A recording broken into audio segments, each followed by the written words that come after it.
Балыкчыдан Чолпон атаны көздөй бараткандагы жолдун сол тарабы мурда бозоргон таштак талааны элестетип турса, эми мөмө жемиштин аянтына айланмай болду. Себеби каралбаган жерди өздөштүрүүнү ойлогон баба дыйкан жаз алды менен алгач тамчылатып сугаруучу жабдыктарды толук орнотуп, жер астынан суу чыгарган. Рынок экономикасы биздин Кыргызстандын мөмө жемиштерине Россия жада болбосо Кытай, Европа уже кызыгып баштады. Алар биздин продукция аябай кызыгып атат, но биздин объем аз болгону менен көп продукция сурап атышат. Ошол себептен биз деген ойлонуп, ушул чоң объемдорго бактырып отуруп, ушундай ой чыкты.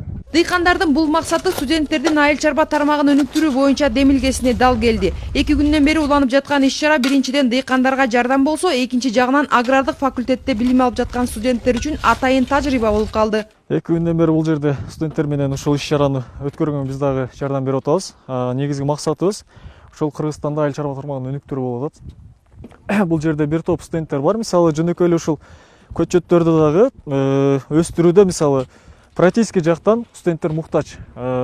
Теория менен практиканы айкалыштыралы деп келип отурабыз. Жардам берүүгө келген жаштардын көбүнчөсү агрардык факультеттин студенттери. Эми дарактар мөмө бергичекти дагы дала иреткелүү үчүн макулдашты. Себеби алар үчүн дарактарга дары чачуудан баштап кантип туура бутоо жана канткенде мол түшүм алуунун жол жобосун үйрөнүп чыгуу кажет. Мисалы, бул менин колумдагы алманын көчөтүн курап калбай туура өсүш үчүн тамырын тереңирээк кылып, бирок могул кыйыштырылган жерин көнбөй туруп жерге отургузуш керек экен.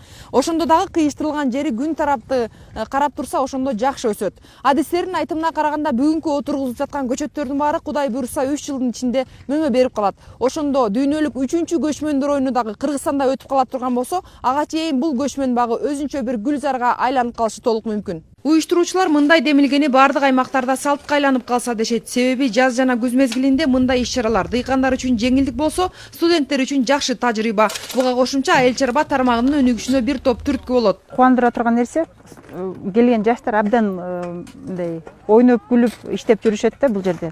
Ушул фермерлер менен бизди мындай жакыныраак тааныштырып, биз суроолорубуз бар эле. Мисалы, ушундай эгерде ушундай ишкер катары жүргүзсөк, бизнес жүргүзсөк, анда 1 гектарда канча тонна чыгат, канчага сатса болот деп бүгүн бөлөкчө кызыгуу пайда болуп атат да.